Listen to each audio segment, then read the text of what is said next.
નમસ્કાર વિદ્યાર્થી મિત્રો, હવે આપણે પ્રકરણ નંબર 5 ની અંદર ધોરણ 11 લેક્ચર નંબર 7 માં આજનો ટોપિક જોવાના છે વાસ્તવિક વાયુની વર્તુળ. આ ટોપિક ચોપડીમાં એટલો બધો લાંબો આપેલો છે કારણ કે એમાં 3 થિયરી સમાયેલી છે, બરાબર. એટલે બહુ અટપટો આપેલો છે, આપણે બહુ સરળતાથી એને સમજાવીશું એટલે તમને 3 થિયરી આવડી જશે. એટલે આ જે બે પત્તા ભરીને તમને આપેલા છે ને એમાં 3 થિયરી છે. પહેલી થિયરી છે વાસ્તવિક વાયુ પર થતી દબાણની અસર. કઈ અસર? દબાણની અસર. વાસ્તવિક વાયુ પર દબાણની અસર, બરાબર. એટલે દબાણની અસરથી ક્યારે આદર્શ વાયુ બને એની વાત છે. બીજી થિયરી છે વાસ્તવિક વાયુ પર તાપમાનની અસર. વાસ્તવિક વાયુ પર તાપમાનની અસર. અને ત્રીજી થિયરી છે વાન ડર વાલ્સ સમીકરણ તારવો. એ વાન ડર વાલ્સ સમીકરણ તારવતા પહેલા પહેલી બે પૂર્વધારણાઓ કેમ ખોટી પડી એની પણ વાત છે. અને ત્રીજી થિયરી છે વાન ડર વાલ્સ સમીકરણ તારવો. તો આ 3 થિયરી ભેગી કરીને બે વધી પત્તા ભરી દીધા છે, બરાબર. આપણે દરેક 3 થિયરી અલગ સમજાવીશું. તો પહેલા તો અહીંયા મેં શબ્દ વાપર્યો છે વાસ્તવિક વાયુ. તો આપણને પહેલા ખબર હોવી જોઈએ આપણે આજે 3 થિયરી શીખવાના છે. વાસ્તવિક વાયુ પર દબાણની અસર, જેને દબનીય અવયવ અથવા તો સંકોચનીયતા અવયવ પણ કહેવાય. સંકોચનીયતા અવયવ, બરાબર. સંકોચનીયતા અવયવ અથવા તો દબનીય અવયવમાં જૂની ટેક્સ હશે તો દબનીય અવયવ શબ્દ આપેલો હશે, બરાબર. તો આપણે પહેલા શું સમજવાનું છે કે વાસ્તવિક વાયુ આદર્શ વાયુ કોને કહેવાય? તો આદર્શ વાયુની વ્યાખ્યા શું કહી શકાય કે જે વાયુઓ આપેલા ચોક્કસ તાપમાન અને દબાણના દરેક મૂલ્ય માટે, જે વાયુનું તાપમાન અને દબાણના દરેક મૂલ્ય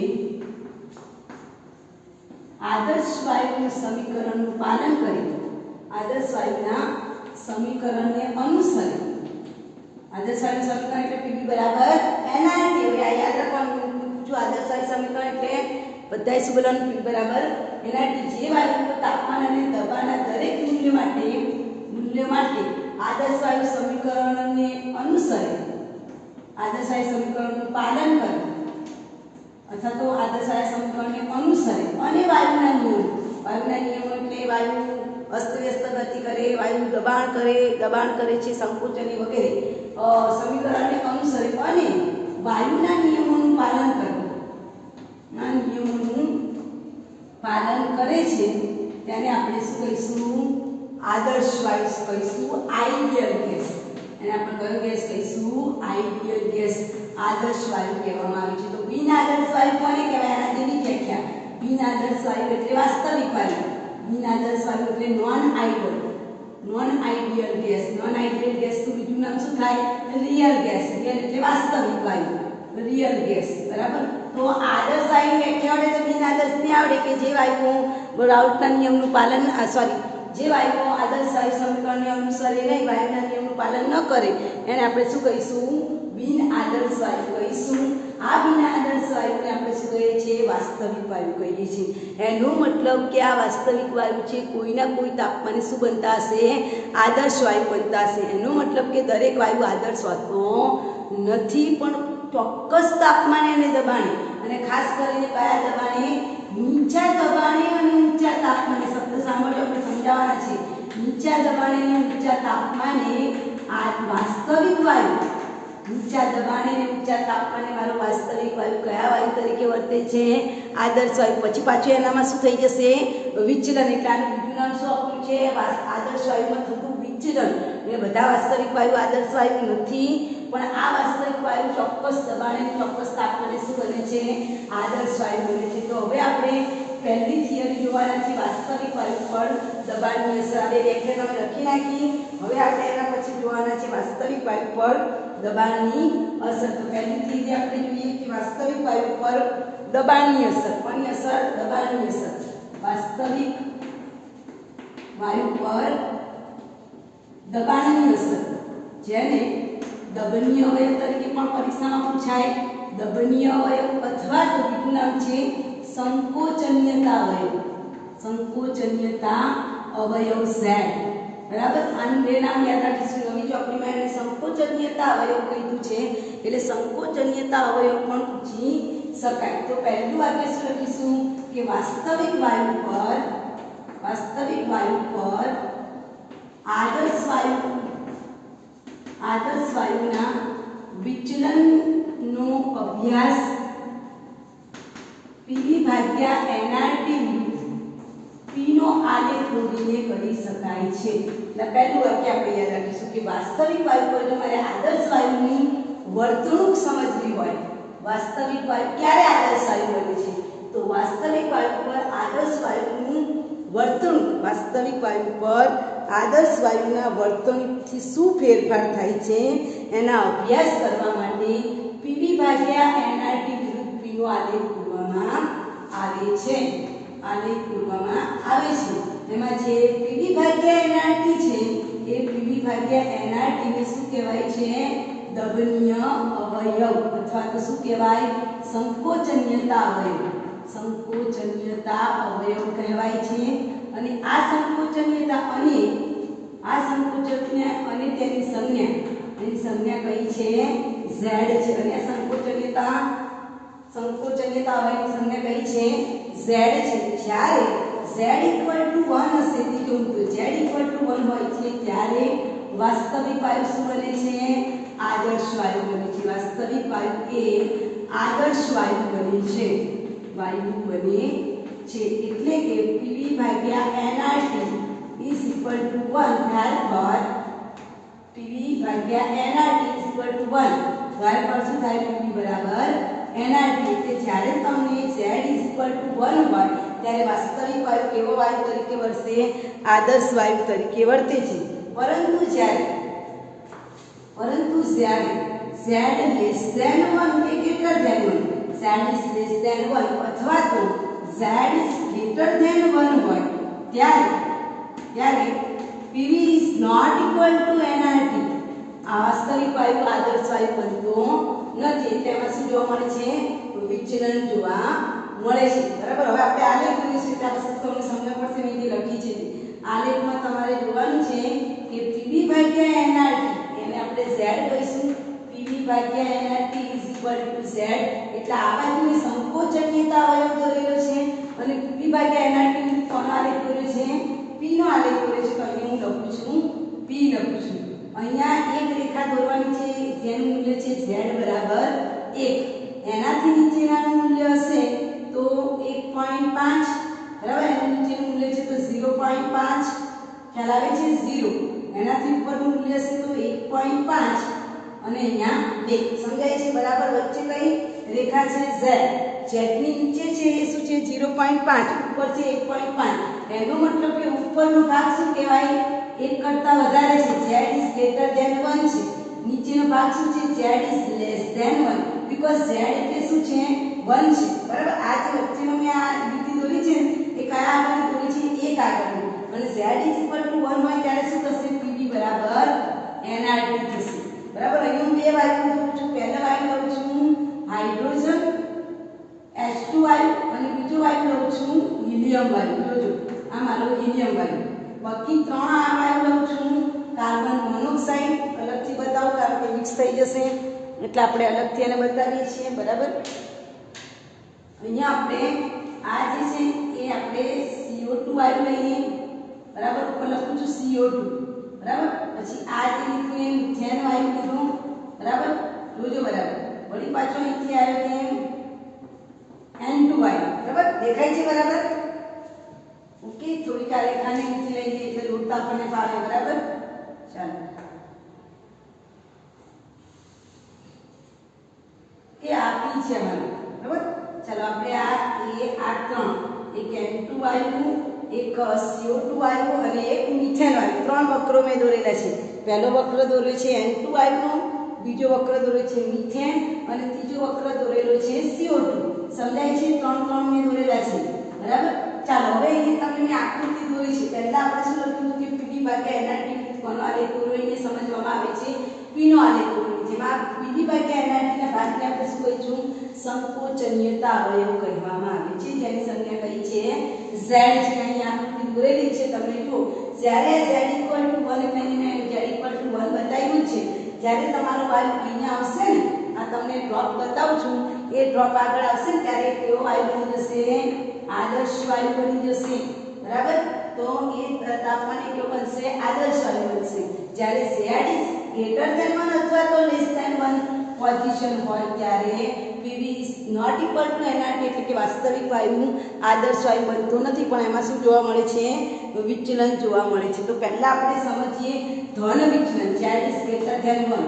પહેલા આની વાત કરીએ તો તમને આકૃતિમાં દેખાય છે કે એકની ઉપરવાળા બે આલેખ છે, કયા કયા? હાઇડ્રોજન અને હિલિયમ। તો આપણે મુદ્દા નંબર 5 અહીંયા લખું છું। મુદ્દા નંબર 5 માં હાઇડ્રોજન વાયુ અને હિલિયમ વાયુ માટે z નું મૂલ્ય કેવું છે? z is greater than 1 છે, એટલે કે કેવું વિચલન કહેવાય? ધન વિચલન જોવા મળે છે, ધન વિચલન જોવા મળે છે। આનો મતલબ શું થાય? greater than 1 હોય ને તો greater than 1 એટલે વાસ્તવિક વાયુ આદર્શ વાયુ કરતા ઓછો દબનીય છે। આપણે યાદ રાખવાનું, greater than હોય તો ઓછો, less than હોય તો વધારે, ઓપોઝિટ યાદ રાખવાનું, વિરોધાર્થી। greater than છે તો ઓછો દબનીય અને less than હોય તો વધારે દબનીય। આનો મતલબ શું થાય કે વાસ્તવિક વાયુ આદર્શ વાયુ કરતા ઓછો દબનીય છે। કેવો દબનીય છે? ઓછો દબનીય છે। ક્લિયર? સમજણ પડે છે? હવે આપણે આની વાત કરીએ, બરાબર, કે કયા કયા વાયુ? હવે આપણે બીજા વાયુની વાત કરીએ જેમાં એના નામ છે હાઇડ્રોજન, એમાં કયા વાયુ છે? N2 વાયુ, CO2 વાયુ, તમારી ચોપડીમાં કાર્બન મોનોક્સાઇડ આપેલો છે એ પણ ચાલે। અને મિથેન વાયુ માટે બે તાપમાન છે, બે દબાણ છે, નીચું દબાણ અને ઊંચું દબાણ। પહેલા આપણે નીચા દબાણે જોઈએ, z is less than 1 કેવું દબાણ કહેવાય? નીચા દબાણ। કે કયું વિચલન કહેવાય? ઋણ વિચલન કહેવાય। જો આમાં greater than 1 છે એટલે આ ભાગને આપણે કેવું વિચલન કહીશું? ધન વિચલન। આલેખ બરાબર ધ્યાન રાખજો, ઉપરનો ભાગ એટલે ધન વિચલન, વચ્ચેનો ભાગ એટલે દબાણ 0। જો z less than 1 હોય તો ઋણ વિચલન માટે કયા કયા વાયુ માટે? N2, CO2 ને એમોનિયા વાયુ માટે નીચા દબાણે, શબ્દ વાપરું છે તે સાંભળજો, નીચા દબાણે z is less than 1 થાય છે, એટલે કે કેવું વિચલન દર્શાવે છે? ઋણ વિચલન। કેવું વિચલન? ઋણ વિચલન જોવા મળે છે। એમાં શું વિચલન જોવા મળે? ઋણ વિચલન। હવે ઋણ વિચલન લેસ ધેન છે તો એ કેવો દબનીય હશે? વધારે મધ્યમ। એટલે કે વાસ્તવિક વાયુ આદર્શ વાયુ કરતા, એનો મતલબ શું થાય કે વાસ્તવિક વાયુ, આનો મતલબ શું થશે કે વાસ્તવિક વાયુ આદર્શ વાયુ કરતા લેસ ધેન હોય તો વધારે દબનીય અને ગ્રેટર ધેન હોય તો ઓછો, ઓપોઝિટ યાદ રાખવાનું। ને લેસ ધેન હોય તમે અહીં જોઈ શકો છો, આ આલેખ જુઓ, એમાં મેં આ જે હાઇડ્રોજન અહીંથી ચાલો, નાઇટ્રોજન, CO2 અને એમોનિયા જે છે મિથેન, એ ત્રણેય ક્યાંથી ચાલુ થાય છે? ઋણ વિચલનથી, નીચેથી ચાલુ થાય। એટલે પહેલા નીચા દબાણે કેવું વિચલન દર્શાવે? ઋણ વિચલન। ઋણ વિચલનનો મતલબ શું થાય કે વાસ્તવિક વાયુ આદર્શ વાયુ કરતા વધારે દબનીય છે। કેવો છે? વધારે દબનીય છે। હવે આપણે જ્યારે આ વાયુ અહીંયા પહોંચી જાય ઊંચા દબાણે, પછી આપણે બીજું વાક્ય શું લખીશું કે ઊંચા દબાણે, એના પછીના પોઈન્ટમાં પહેલા નીચા દબાણે જોયું, આપણે ઊંચા દબાણે લખીશું। ઊંચા દબાણે તમે જોઈ શકો છો, ઊંચા દબાણે શું છે? z। આ આલેખમાં તમે આ વસ્તુ ખાસ નોંધ કરો કે આ ઓરેન્જ કલરનું જે આલેખ છે એ પહેલા નીચા દબાણે છે, ઋણ વિચલન, પછી અહીંયા દબાણ 0 થઈ ગયું, જે રાઉન્ડ કર્યા છે ને પીળા કલરના, એ 0 વિચલન છે, 0 છે, દબાણ 0 છે। પછી પાછું દબાણ વધે છે એટલે એને દબાણ કેવું છે? ઊંચું દબાણ, બરાબર। આ એક નીચેથી છે ઉપર સુધી જાય છે, એટલે ઊંચા દબાણે નાઇટ્રોજન, મિથેન અને NO2 માં કયું વિચલન જોવા મળે છે? ધન વિચલન જોવા મળે છે। અને ધન વિચલન જોવા મળે છે એનો મતલબ શું થાય કે આપેલો વાયુ આદર્શ વાયુ કરતા ઓછો, ગ્રેટર ધેન એટલે ઓછો વિચલનીય થાય છે। જ્યારે દબાણ ઘટીને આ વાયુ, ખાસ ધ્યાનમાં રાખો, અહીંયા આદર્શ બને છે ને રાઉન્ડ કરેલો છે પીળા કલરનું, જ્યારે આ દબાણ ઘટીને શૂન્ય થાય છે ત્યારે વાસ્તવિક વાયુ શું બની જાય છે? આદર્શ વાયુ બની જાય છે, જે દર્શાવે છે કે નીચા દબાણે કોઈ પણ વાસ્તવિક વાયુ શું બની જશે? આદર્શ વાયુ બને છે। હજુ પણ આનો આપણે અભ્યાસ કરવો હોય તો વિચલનના અભ્યાસ માટે વાસ્તવિક વાયુના જુદા જુદા દબાણે પ્રાપ્ત થતા કદના પ્રાયોગિક મૂલ્ય અને સૈદ્ધાંતિક મૂલ્ય, કદ વિરુદ્ધ દબાણના પ્રાયોગિક મૂલ્ય હજુ પણ આ થિયરીમાં હવે છેલ્લો બીજો આલેખ દોરવાનો છે, એમાં આપણે આવો આલેખ દોરીશું, બરાબર. આ થિયરી તમે લખી દેજો, બહુ સરસ થિયરી છે, બરાબર. હું લખીને સેન્ડ કરીશ. આપણે વાસ્તવિક વાયુ પર હજુ પણ જો અહીંયા એક વસ્તુ સાબિત થઈ કે નીચા દબાણે, દબાણ જેટલું નીચું હશે એટલું વાસ્તવિક વાયુ શું બનશે? આદર્શ વાયુ બને છે. અને હજુ પણ આનો અભ્યાસ કરવા માટે વાસ્તવિક વાયુના જુદા જુદા દબાણે પ્રાપ્ત થતા કદનું પ્રાયોગિક મૂલ્ય, દબાણ વિરુદ્ધ કદનો આલેખ દોર્યો છે અને એ આલેખની અંદર પ્રાયોગિક મૂલ્ય અને સૈદ્ધાંતિક મૂલ્યોની શું કરી છે? સરખામણી કરી છે. અને પ્રાયોગિક અને સૈદ્ધાંતિક મૂલ્યોની સરખામણી કરતા તમને જોવા મળે છે કે ખૂબ ઊંચા દબાણે વાસ્તવિક વાયુ અને આદર્શ વાયુ જે છે એની અંદર તમે જે જોઈ શકો છો કે આ જે રેખા મેં દોરેલી છે ને એ કોની છે? વાસ્તવિક વાયુની છે, બરાબર. કોની વિરુદ્ધ આલેખ દોર્યો છે? દબાણ વિરુદ્ધ કદનો આલેખ. ઊંચા દબાણે, બહુ દબાણ ઊંચું છે ત્યારે તમે જોઈ શકો છો અહીંયા કોનું કદ વધારે છે? તો આ 0, આ 1, આ 2, આ 3. તો આ કદ કોનું વધારે છે? વાસ્તવિક વાયુનું કદ વધારે છે, જ્યારે આદર્શ વાયુનું કદ કેવું છે? ઓછું છે. પાછળનો આલેખ કોનો છે? આદર્શ વાયુનો છે. તો તમે શું લખી શકો કે હજુ પણ વિચલનનો વધુ અભ્યાસ કરવા માટે વાસ્તવિક વાયુના કદ દબાણ વિરુદ્ધ કદનો આલેખ, એના કયા મૂલ્યો? પ્રાયોગિક મૂલ્ય અને સૈદ્ધાંતિક મૂલ્યની સરખામણી કરવામાં આવે તો આલેખ ઉપરથી જોઈ શકાય છે કે ઊંચા દબાણે વાસ્તવિક વાયુ આદર્શ વાયુ કરતાં વધારે કદ ધરાવે છે. તમે અહીંયા જોઈ શકો છો એનું કદ કેવું છે? વધુ છે. વાસ્તવિક વાયુનું કદ વધારે છે. તમે જુઓ એને વાસ્તવિક વાયુનું કદ કેટલું મળે છે? 3 મળે છે, જ્યારે આદર્શ વાયુનું કદ તમે જુઓ કેટલું છે? 1 જ કે 2 જ છે. તો શું લખી શકાય કે ઊંચા દબાણે વાસ્તવિક વાયુના કદમાં વધારો થાય છે અને આદર્શ વાયુનું કદ ઓછું છે. અને ધીરે ધીરે કદમાં શું થશે? કદનું મૂલ્ય વધારે, મૂલ્ય વાસ્તવિક વાયુનું મૂલ્ય વધારે છે અને જેમ જેમ દબાણ ઘટે છે તેમ તેમ બંનેના કદમાં શું થશે? ઘટાડો થશે. અને પછી તમે અહીંયા જુઓ, અહીંયા બંને વચ્ચે પછી ધીરે ધીરે એક સમય એવો આવશે કે બંનેના આલેખ કેવા થઈ જશે? અહીંયા સરખા છે. જુઓ અહીંયા બંને એક જ રેખા આગળ, અહીંયા બંનેના કદ કેવા થઈ ગયા?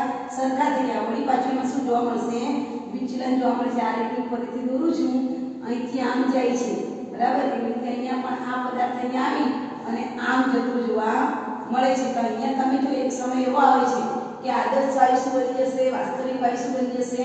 આદર્શ વાયુ. ઊંચા દબાણે વાસ્તવિક વાયુમાં શું જોવા મળે છે? વિચલન. ઊંચું દબાણ લઈએ તો વાસ્તવિક વાયુમાં શું જોવા મળે? વિચલન જોવા મળે છે. એ આ વસ્તુ સમજાવે છે, બરાબર. અને જેમ જેમ તમે દબાણ કરશો એટલે એક સમય એવો આવશે કે વાસ્તવિક વાયુ શું થઈ જશે? આદર્શ વાયુ બની જાય છે. અને જે તાપમાને વાસ્તવિક વાયુ આદર્શ વાયુ બને અને બોયલના નિયમનું પાલન કરે અને બોઇલ તાપમાન કહેવાય. કયું તાપમાન કહેવાય? બોઇલ તાપમાન કહેવામાં આવે છે. જે તાપમાને વાસ્તવિક વાયુ બોઇલના નિયમનું પાલન કરે છે તેને બોઇલ તાપમાન કહેવાય આવે છે. અને આ બોઇલ તાપમાને એ આદર્શ વાયુ તરીકે વર્તે છે. અને જો આપણે આ મૂલ્ય લખીએ તો z બરાબર, જો આપણે આ મૂલ્યોને સરખાવીએ તો z બરાબર શું આવે? PV ભાગ્યા NRT. તો P વાસ્તવિક વાયુ લઈએ તો વાસ્તવિક વાયુ માટે V વાસ્તવિક વાયુ બરાબર, V ને સૂત્રનો કરતા બનાવીએ PV બરાબર z 1 સમજી લેવાનું. તો PV બરાબર NRT થાય. તો P વાસ્તવિક બરાબર શું આવશે? NRT ભાગ્યા P આવશે. એટલે V આદર્શ વાયુ હોય તો V આદર્શ વાયુ બરાબર શું આવશે? NRT ભાગ્યા P આવશે. બંનેને તમે સરખાવશો એટલે z બરાબર શું આવશે? વાસ્તવિક વાયુ ભાગ્યા આદર્શ વાયુ થાય છે, બરાબર. કયું આવશે? વાસ્તવિક વાયુ ભાગ્યા આદર્શ વાયુ. એનો મતલબ કે વાસ્તવિક વાયુ આદર્શ વાયુ ક્યારે બને? જ્યારે એનું દબાણ કેવું હોય? નીચું હોય. અહીંયા તમે જોઈ શકો છો આ દબાણ ઊંચું કરી દીધું ને તો વાસ્તવિક વાયુ આદર્શ વાયુ વિચલન પામી જાય છે. બી આદર્શ વાયુ. તો આને આપણે કહીશું વાસ્તવિક વાયુ પર દબાણની અસર સમજાવો. અને વેરી મોસ્ટ ક્વેશ્ચન છે, બરાબર. આ હું તમને લખીને સેન્ડ કરીશ. જેટલું સમજાવ્યું છે એને જાતે લખવાનો પ્રયત્ન કરજો. તો આ પહેલી અસર થઈ ગઈ વાસ્તવિક વાયુ પર દબાણની અસર. અને બહુ જ ઇમ્પોર્ટન્ટ આઈએમપી પ્રશ્ન છે, યાદ રાખીશું. વાસ્તવિક વાયુ પર આદર્શ વાયુની વર્તણૂકને સમજવા માટે PV ભાગ્યા NRT PV નું આલેખ દોરવામાં આવે છે. PV પીવી ભાગ્યા એનઆરટી ને ઝેડ કહેવાય છે. ઝેડ ઇઝ ઇક્વલ ટુ 1 હોય તો આદર્શ વાયુ, Z less than and greater than હોય તો not equal to PV is not equal to NRT.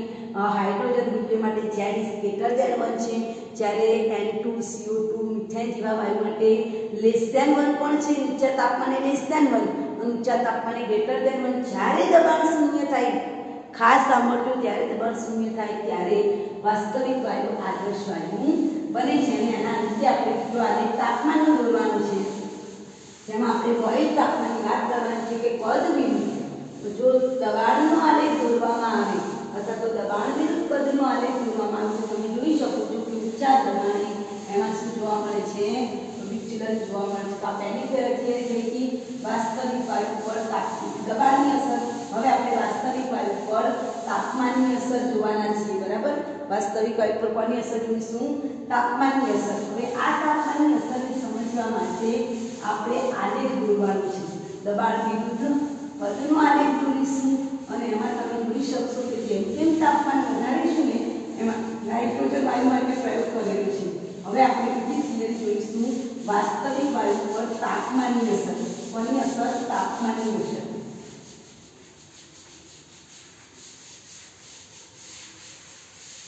વાસ્તવિક વાયુ પર હવે થિયરી નંબર 2, વાસ્તવિક વાયુ પર તાપમાનની અસર સમજાવો. હવે વાસ્તવિક વાયુ પર તાપમાનની અસર સમજવા માટે જુદા જુદા તાપમાને પ્રાપ્ત થતા N2 વાયુના વાસ્તવિક વર્તણૂકની આદર્શ વાયુ સાથે સરખામણી કરવામાં આવેલી છે. એટલે આ વાસ્તવિક વાયુ પર તાપમાનની અસર સમજવા માટે N2 વાયુ લીધેલો છે અને N2 વાયુનું જુદા જુદા તાપમાને શું કદ મળે છે એનો આપણને જુદા જુદા તાપમાને N2 વાયુની વાસ્તવિક વર્તણૂકની સરખામણી કરવામાં આવી છે. અને આકૃતિમાં દર્શાવ્યા પ્રમાણે જુદા જુદા તાપમાને પીવી ભાગ્યા પીનો આલેખ દોરું છું. પીવી વિરુદ્ધ પીનો આલેખ દોરો. એમાં તાપમાન T1 જોજો. તાપમાન જેમ જેમ ઉપર જઈએ એમ તાપમાન વધે અને તાપમાન T પર, બરાબર? શું કર્યું છે મેં? ચાલો પહેલું વાક્ય શું લખીશું કે વાસ્તવિક વાયુ પર તાપમાનની અસરને સમજવા માટે જુદા જુદા તાપમાને N2 વાયુના આ વાસ્તવિક વાયુ અને આદર્શ વાયુના વર્તણૂકનો અભ્યાસ કરવામાં આવેલો છે. આકૃતિમાં દર્શાવ્યા પ્રમાણે પીવી વિરુદ્ધ કોનો આલેખ દોરવામાં આવેલો છે? પીનો આલેખ દોરવામાં આવેલો છે, બરાબર? અને આ આલેખમાં જે તૂટક રેખા છે, બરાબર, આમાં તૂટક રેખાઓ છે. તાપમાનની જે રેખાઓ બતાવું છું એને હું તૂટક રેખા વડે બતાવું છું. T1 T2 T3 છે ને, એને આપણે તૂટક રેખા વડે દોરીશું, બરાબર? આને આપણે તૂટક રેખા વડે, આ T1 તાપમાન, બરાબર, આ T2 તાપમાન, એ તાપમાને પદાર્થ આવે એટલે શું તૂટક રેખા આગળ આવશે પદાર્થ, એટલે કેવો બની જશે? આદર્શ બની જશે, બરાબર?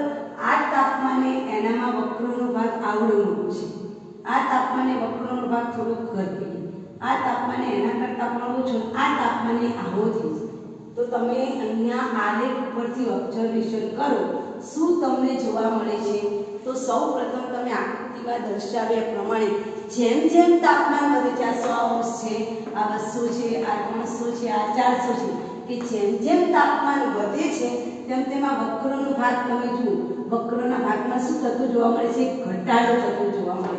પહેલા આવડો મોટો વક્ર હતો, પછી આટલો નાનો છે, પછી એકદમ નાનો, અને પછી તો વક્રવાળો ભાગ છે જ.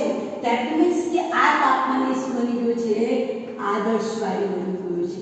એનો મતલબ કે આલેખ પરથી પીવી ભાગ્યા પીવી અપન પીના આલેખ પરથી જોઈ શકાય છે, જેમાં તૂટક રેખાએ શું બતાવે છે? તાપમાન બતાવે છે. અને તાપમાને વાસ્તવિક વાયુ શું બને છે? આદર્શ વાયુ બને છે. આલેખ ઉપરથી જોઈ શકાય છે કે જેમ જેમ તાપમાન વધે છે તેમ તેમ વક્રવાળો ભાગ શું થાય છે? ઘટે છે. એનો મતલબ શું થાય કે ખૂબ ઊંચા તાપમાને વાસ્તવિક વાયુ શેમાં રૂપાંતર પામે છે?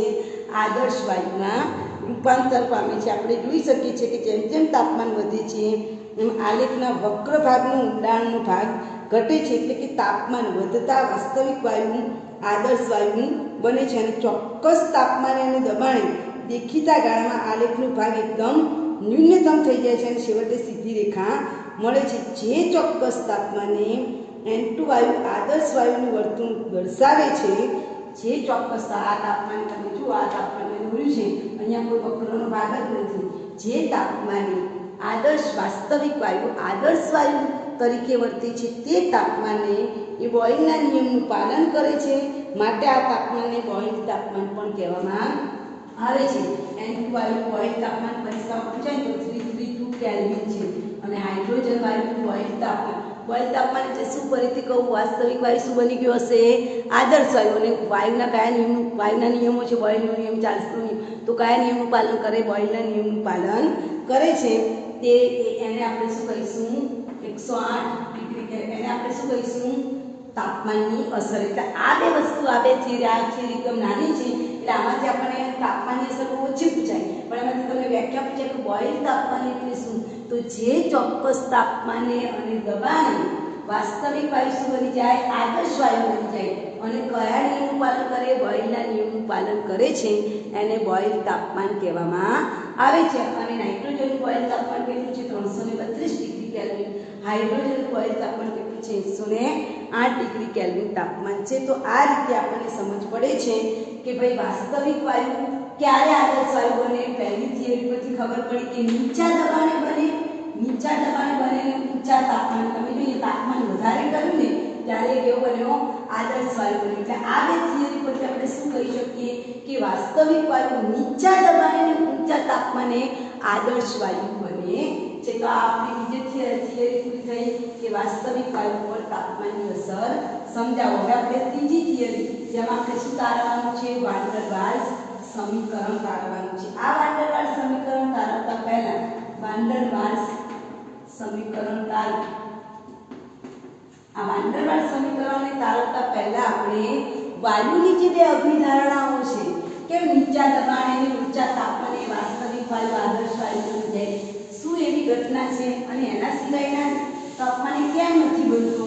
આ સવાલ આપણને થવો જોઈએ કે ભાઈ વાસ્તવિક વાયુ છે એ વાસ્તવિક વાયુ નીચા દબાણે અને ઊંચા તાપમાને જ આદર્શ વાયુ હોય, બાકી તો એ આદર્શ જેવી વર્તણૂક ધરાવતો જ નથી। તો કેમ એવું જોવા મળે છે? તો આપણે વાયુની બે લાક્ષણિકતાઓ લખી હતી, યાદ કરો। વાયુની 7-8 લાક્ષણિકતાઓ લખી હતી કે વાયુ અસ્તવ્યસ્ત ગતિ કરે છે, વાયુના દળો એકદમ નહિવત છે, બિંદુ દળ કીધા હતા આપણે કે વાયુના વચ્ચે આકર્ષણ બળ નથી, વાયુ સંકોચનીય છે, વાયુ દબનીય છે, આવું બધું લખ્યું હતું। એમાંથી બે પૂર્વધારણાઓ આપણી ખોટી છે। કઈ બે પૂર્વધારણાઓ ખોટી છે? તો નંબર 1, પહેલી પૂર્વધારણા કે વાયુના અણુઓ વચ્ચે આંતરઆણ્વીય આકર્ષણ બળ નથી। આંતરઆણ્વીય આકર્ષણ બળો નથી, આ પહેલી ધારણા। આકર્ષણ બળો નથી, બરાબર, પહેલી ધારણા। અને બીજી ધારણા એવી કીધી, યાદ કરો, કે વાયુના કણોના દળ એટલા નાના છે કે એની સાપેક્ષમાં એ બંને વચ્ચેની જે જગ્યા છે ને, જગ્યા મોટી છે, એટલે વાયુના અણુઓ શું ગણી શકાય? અવગણી શકાય। આપણે આવું લખ્યું હતું કે વાયુના દળ એ ખાલી જગ્યાના સ્થાન કરતા નાના હોવાથી અવગણી શકાય છે। આપણે આવી બે, યાદ કરો, વાયુની આવી બે લાક્ષણિકતાઓ લખી હતી। તો આ બંને લાક્ષણિકતાઓ કેવી છે? ખોટી છે। આ બંને લાક્ષણિકતાઓ કેવી છે? ખોટી છે। શા માટે ખોટી છે એની વાત કરીએ તો પહેલી જે આપણે લાક્ષણિકતા લખી છે કે વાયુના અણુ વચ્ચે આકર્ષણ બળ નથી। જો વાયુના અણુ વચ્ચે આકર્ષણ બળ ના હોય તો વાયુનું શું ના થાય? પ્રવાહીકરણ ના થાય ભાઈ। વાયુ તો બધા પ્રવાહીકરણ પામે છે, વાયુ શું ના થઈ શકે? પ્રવાહીકરણ ના થઈ શકે। જો વાયુ વચ્ચે આકર્ષણ બળ ના હોય તો વાયુના અણુ શું ના થઈ શકે? વાયુનું પ્રવાહીમાં રૂપાંતર ના થઈ શકે, કારણ કે જ્યારે આપણે વાયુને પ્રવાહીમાં રૂપાંતરણ કરાવીએ એટલે વાયુના અણુઓ આકર્ષાય, અને આકર્ષાય તો જ વાયુ ભેગો થાય, અને વાયુ ભેગો થાય તો જ એનું શેમાં રૂપાંતર થાય? પ્રવાહીમાં રૂપાંતર। એટલે જો વાયુને તમે એકદમ ચીડ તાપમાને, એકદમ નીચા તાપમાને લઈ જાય તો વાયુના અણુઓ ભેગા થાય છે અને આકર્ષાય છે, અને આકર્ષાય છે એટલે વાયુનું પ્રવાહીમાં રૂપાંતર થાય। એટલે આ પહેલી પૂર્વધારણા આપણી કેવી છે?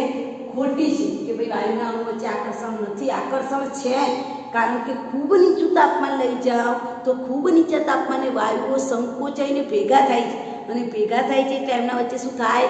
આકર્ષણ થાય છે, અને આકર્ષણ થાય છે એટલે વાયુમાંથી એનું રૂપાંતર પ્રવાહીમાં થાય છે. જો આ પૂર્વધારણા સાચી હોત તો વાયુનું પ્રવાહીકરણ થઈ શકે નહીં. પૂર્વધારણા કેવી છે? ખોટી છે. બરાબર, પહેલી પૂર્વધારણા કેવી છે? ખોટી છે, કારણ કે વાયુનું શેમાં રૂપાંતર થઈ શકે છે? પ્રવાહીમાં રૂપાંતર થઈ શકે છે. હવે બીજી પૂર્વધારણાની વાત કરીએ. જો બીજી પૂર્વધારણા જો સાચી હોત કે વાયુના કણો એટલા બધા નાના છે કે એની વચ્ચેની જગ્યા મોટી છે, તો વાયુનું કદ તો અવગણી શકાય એવું હોવું જોઈએ, પણ વાસ્તવમાં એવું નથી. જો વાયુના કણો વચ્ચેનું જે કદ છે એ કદ બહુ નાનું હોત તો એ પૂર્વધારણા નંબર 2 જો સાચી હોત તો દબાણ અને કદના પ્રાયોગિક અને સૈદ્ધાંતિક આલેખો સરખા આવે. હમણાં આપણે જોયા હતા કદના આલેખો. આપણે જોયું, હમણાં જોયું હતું તમે આ વાસ્તવિક વાયુનું, આદર્શ વાયુનું આલેખ આનો તો કેમ આ બે આલેખ સરખા ના આવ્યા? જો એનું કદ નહિવત હોય તો સરખા હોય, પણ સરખા મળતા નથી. એનો મતલબ કે આપણે વાયુનું જે કદ અવગણીએ છીએ ને અવગણી શકાય એવું નથી, ગણી શકાય એવું છે. એટલે બીજી પૂર્વધારણા પણ કેવી છે? આપણી ખોટી છે. કારણ કે જો બીજી પૂર્વધારણા સાચી હોત તો વાયુના જે પ્રાયોગિક અને સૈદ્ધાંતિક મૂલ્યો છે, દબાણ વિરુદ્ધ કદના આલેખમાં પ્રાયોગિક અને સૈદ્ધાંતિક મૂલ્યો સરખા આવવા જોઈએ, તો એ સરખા આવતા નથી. એટલે આ બંને પૂર્વધારણા ખોટી છે. એમાં આપણે શું કરવું જોઈએ? સુધારો કરવો જોઈએ. અને એ સુધારો કરવાથી આપણને કયું સમીકરણ મળશે? વાન ડર વાલ્સ સમીકરણ મળે છે. જો અણુના વચ્ચે આકર્ષણ બળ અસ્તિત્વ ધરાવતું હોય તો આકૃતિમાં દર્શાવ્યા પ્રમાણે, હવે આપણે આદર્શ વાયુ સમીકરણ તારવવા જઈ રહ્યા છીએ. વાસ્તવિક વાયુ સમીકરણ, વાન ડર વાલ્સ સમીકરણ તારવતા પહેલા બે પૂર્વધારણા લખીશું, પછી આપણે પૂર્વધારણા ખોટી છે એનું અનુમાન કરીશું. બરોબર, ત્યાર પછી હવે આપણે લખીશું કે જો વાયુના અણુનું આકર્ષણ બળ ધરાવતા હોય તો અહીંયા હું આકૃતિ દોરું છું કે જેમાં આ પાત્ર છે, એ પાત્રમાં બરાબર મિડલમાં એ વાયુના અણુ છે જે ચારે બાજુ ઉપર નીચે આગળ પાછળ ચારે બાજુ શું અનુભવે છે? આકર્ષણ બળ અનુભવે છે. બરાબર, આ અહીંયા મધ્યનો અણુ છે એની ચુંબકીય ચાકમાત્રા કેવી છે? 0 છે, કારણ કે ચારે બાજુ આકર્ષણ બળ અનુભવે છે એટલે એનું પરિણામી આકર્ષણ બળ કેવું છે? 0 છે. પણ આ અણુ જ્યારે ગતિ કરતો પાત્રની દિવાલ સાથે અથડાશે ત્યારે શું થાય? તો પાત્રની દિવાલ સાથે અથડાય છે ત્યારે પરિણામી બળ 0 નથી. તમે જુઓ, અથડાઈને પાછો ફરશે અહીંયા, એટલે એનું પરિણામી બળ શું થઈ જશે? બદલાઈ જશે. તો અહીંયા તમે જુઓ આકર્ષણ બળ 0 નથી.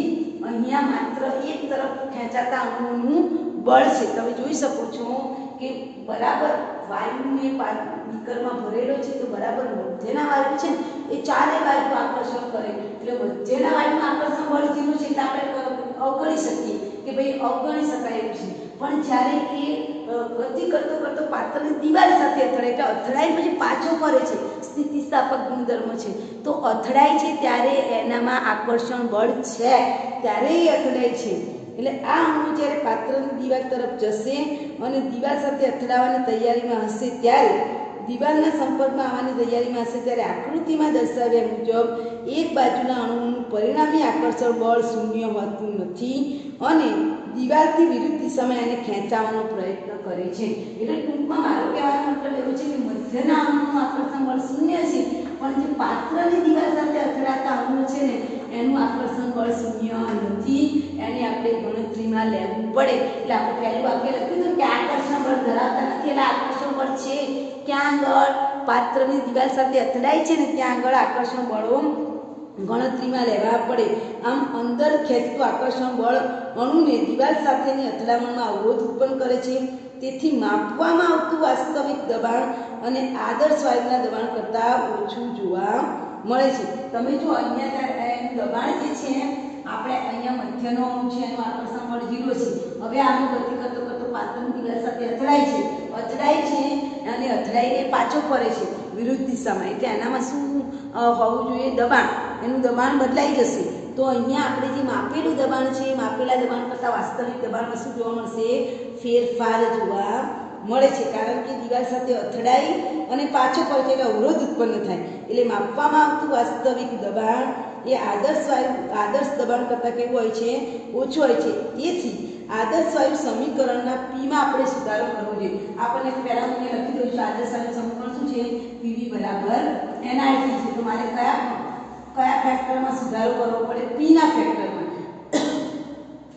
કેમ પીના ફેક્ટરમાં સુધારો કરવો પડે? કારણ કે અહીંયા આપણે મધ્યના અણુનું દબાણ તો 0 જ છે, બરાબર, પણ જે અણુઓ અહીંયા પાત્રની દિવાલ સાથે અથડાય છે એ અથડાતા અણુઓ પૂરતી ગતિ સાથે અથડાય છે અને પાછા ફરે છે ત્યારે એના દબાણમાં શું થાય છે? ફેરફાર થાય છે અને એનું દબાણ ઘટી જાય છે. જુઓ, વાસ્તવિક આપણે જે દબાણ માપીએ છીએ એ માપેલા દબાણ કરતાં વાસ્તવિક દબાણ આપણે કેવું મળશે?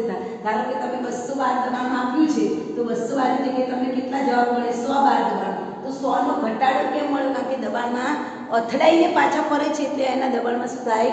ઘટાડો થાય. એટલે વાસ્તવિક માપેલા દબાણ કરતાં વાસ્તવિક દબાણ કેવું મળશે? ઓછું જોવા મળે છે. એનો મતલબ કે આદર્શ વાયુ સમીકરણના પીના દબાણ પીના સૂત્રમાં શું કરવું જોઈએ? સુધારો કરવો જોઈએ એવું વાન્ડરવાલ્સ નામના વૈજ્ઞાનિકે આપણને સૂચવેલું છે. અને એના મત અનુસાર કુલ દબાણ પી એ વાયુની ઘનતાના વર્ગના સમપ્રમાણમાં અને કદના વર્ગના વ્યસ્ત પ્રમાણમાં હોય છે. અને વાન્ડરવાલ્સ નામના વૈજ્ઞાનિકના મત અનુસાર એનું જે કુલ દબાણ વાયુ જે દ્વારા થતું કુલ દબાણ છે એ કુલ દબાણ વાયુ દ્વારા થતું કુલ દબાણ એ ઘનતાના વર્ગના સમપ્રમાણમાં, ઘનતાના વર્ગના સમપ્રમાણમાં, એટલે વાયુની ઘનતાને એક શબ્દમાં મોલ કહેવાય. એટલે મોલ n ના સમપ્રમાણમાં, n ના વર્ગના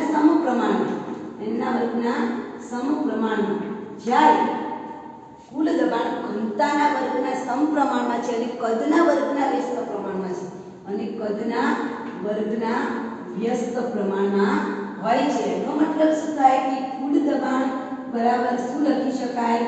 ઘનતાનો વર્ગ an² છેદમાં શું આવશે? v². એટલે આપણે આટલો સુધારો કરવો પડે કે કુલ દબાણ p એ કોના સંચલનમાં છે? વાસ્તવિક વાયુ ઘનતાના વર્ગના સમપ્રમાણમાં અને કદના વર્ગના વ્યસ્ત પ્રમાણમાં છે. એટલે આટલું પદ આપણે ઉમેરવું પડે કારણ કે એટલું દબાણ અહીંયા ઘટી ગયું છે. હમણાં ના કીધું આપણે માપ્યું ત્યારે 200 હતું, જ્યારે જોયું ત્યારે કેટલું મળ્યું? 100 જ મળ્યું. કેમ 100 નો ઘટાડો થયો? તો આટલું પદ આપણે શેમાં ઉમેરવું પડે? આદર્શ વાયુ સમીકરણમાં ઉમેરવું પડે. હવે મારા આદર્શ વાયુ સમીકરણમાં p ની જગ્યાએ હું શું લખીશ? p + an² છેદમાં v². p ના એકમમાં સુધારો થઈ ગયો. એટલું p નથી, એટલા p એ કોના બરાબર છે? ઘનતાના વર્ગના સમપ્રમાણમાં અને કદના વર્ગના વ્યસ્ત પ્રમાણમાં છે. એટલે p નું કદ p એકમ સુધરી ગયો. હવે આપણે કોનામાં સુધારો કરવાનો છે? v માં સુધારો કરવાનો છે. એટલે આદર્શ વાયુ સમીકરણમાં હવે p ની જગ્યાએ હું શું લખીશ? p + an² છેદમાં v². હવે કોનો સુધારો કરવાનો છે? v માં સુધારો કરવાનો છે, રાઈટ? આ એક દબાણ v માં સુધારો થઈ ગયો. હવે આપણે આ v ની અંદર શું સુધારો કરવાનો છે? તો v ની અંદર કે વાયુનું આદર્શ દબાણ, જો વાયુના કદ એટલે v, આપણે હમણાં ના કીધું કે વાયુના દળ એટલા નાના છે કે અવગણી શકાય એવા નથી, ગણી શકાય એવા છે. તો વાયુનું કદને ગણતરીમાં લેવામાં આવે તો અણુના હલનચલન માટે વાયુએ રચેલું કુલ કદ પ્રાપ્ત થશે નહીં. આથી અસરકારક અથવા તો આદર્શ કદ મેળવવા માટે વાયુના માપેલા કદમાંથી, જો કદ મેળવવા માટે શું કરવું પડે? વાયુનું માપેલું કદ, વાયુએ માપેલું કદ, વાયુનું માપેલા કદમાંથી આપણે શું કરવું પડે? રોકેલું કદ, વાયુના અણુનું કદ રોકે છે તમને ખબર હોય તો માપેલા કદમાંથી વાયુનું રોકેલું કદ બાદ કરવું પડે. રોકેલું કદ શું કરવું પડે? બાદ કરો. આપણે જે કદ માપીએ છીએ, આપણે કહીએ એના દળો બહુ નાના છે, અવગણી શકાય એવા, તો એ બધા દળોનો આપણે શું કરવાનો? સરવાળો. અને એમાંથી અણુએ જે જગ્યા રોકી છે, તમને ખબર છે આ પાત્રમાં આમાં આડા અવડા છૂટા છવાય છે, તો આ બધા જ અણુઓ જેટલી જગ્યા રોકે છે એ બધી જ અણુઓની જગ્યાનો આપણે કદનો સરવાળો કરવાનો છે કે અણુઓનું કદ આપણે શું કરવું પડે? એમાંથી બાદ કરવું પડે. અને આમ n મોલ અણુએ રોકેલું કદ જે આશરે nv જેટલું હોય છે, એટલે કુલ કદ v માંથી આપણે એને શું કરવું પડે? બાદ કરવું પડે. n અણુ લીધા હોય તો n અણુઓ દ્વારા રોકાયેલું કદ કેટલું કહેવાય? nv કહેવાય, બરાબર? તો v માંથી આપણે શું બાદ કરવું પડે? માપેલું કદ કેટલું છે? ચાલો, માપેલું કદ કેટલું છે? v છે. અને આપણે રોકાયેલું કદ કેટલું છે? nv છે. તો v માં આપણે શું કરવું પડે? આટલો ઘટાડો કરવો પડે. એટલે હવે આપણે આદર્શ વાયુ સમીકરણમાં v ની જગ્યાએ શું લખીશું? v ની જગ્યાએ v - mv લખવામાં આવે છે. એટલે ફાઇનલી આપણું સૂત્ર આવું સૂત્ર હવે સુધારી દઈએ. p ની જગ્યાએ શું આવશે? p n સ્ક્વેર ભાગ્યા v સ્ક્વેર બરાબર વત્તા v ની જગ્યાએ આપણે શું મૂક્યા? p નું સૂત્ર છે.